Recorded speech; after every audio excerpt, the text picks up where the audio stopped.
Shoutout ha. Shoutout sa DIY KKL Informative.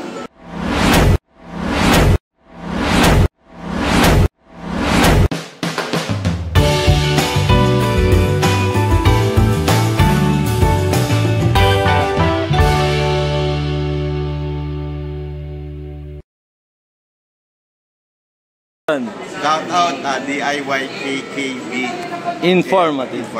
Yan. Yan.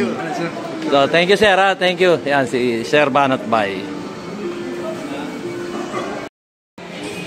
Una po sa lahat, nagpapasalamat tayo sa lahat ng mga vloggers na nakasuporta at laging nandito para magbalita ng tunay na nangyayari dito sa Pilipinas. So shout out sa inyo lahat mga vloggers, syempre kay DIY KKB Informative. Yes sir. Maraming salamat po sa inyo at hindi kayo nagsasawa na ilabas ang pang-aapi at pang-aabuso ng gobyerno ito. Huwag po tayong madidismaya at huwag tayong mawawalan ng loob dahil ganyan po talaga ang ating pinagdadanasan ngayon dahil sa budol-budol. So tuloy lang po at sabi nga ni VP Sara ay meron tayong karapatang magsalita at siyempre peaceful assembly. Yan po ay nasa batas, nasa konstitusyon, karapatan po natin yan. So tulong-tulong po tayo, pati na rin po yung mga vloggers na nasa ibang bansa. Lahat po tayo kailangan ngayon magkasama-sama. Maraming salamat po. Huwag niyo pong kakalimutan. Para sa Diyos at Pilipinas kung mahal. God bless everyone. Thank you sir. Magandang gabi po sa inyo lahat. Ako po si Master Judea. And of course, supportahan po natin si DIY KKB Informative. Mag-subscribe po tayo sa kanyang channel sa YouTube. At syempre, may Facebook Yeah. Sa Facebook din, supportahan po natin. Luke Sullivan Olivet. Yan. Supportahan po natin yung mga tunay na nagmamahal sa ating bayan. Yung tunay na sumusunod sa batas, yung tunay na nagtatanggol sa ating konstitusyon at sumusunod sa ating batas. No?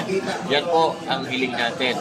At magsama-sama po tayo, magtulong-tulong para maayos ang ating bayan at para makamit natin yung transparency, peace, and security ng ating bansa. Yan ang panawagan natin mga DDS, yung may pakita sa atin kung saan napupunta ang pera natin at kung ano ang plano nila para sa mga Pilipino, para sa ating bayan, para sa ating bansa. Kasi napaka-importante na nalalaman natin kung nasaan napupunta ang ating pera, ang pera ng bayan, ang pera ng mga Pilipino dahil galing po sa bulsa na kinakaltas sa ating mga sweldo yan. Kaya dapat alam natin kung saan napupunta at alam natin maganda na napupuntahan, of course, no? At syempre, wag po tayo magpapaloko sa mga budol-budol, sa mga mahilig mga ako, matatamis mong salita, papangakuan ka, hindi naman gagawin. Marami po dyan, naglipa na. Marami, nagsasabi ng kanilang mga ako. So, balit, ilang taon na sila, nakaupo, napako ang kanilang mga pangako. Okay? Maraming salamat at sumuporta po tayo sa tunay na nagmamahal sa bayan na wala iba. Kundi ang mga Duterte. Sara Duterte, yes. Vice President, soon to be our President. Parang bukas na uupo eh. Bukas na ba? Bukas parang dinig ko. Yun lang, dinig ko lang pa. Parang bukas, ewan ko. Bukas na. Yeah, thank you Master Judea. Thank you so much.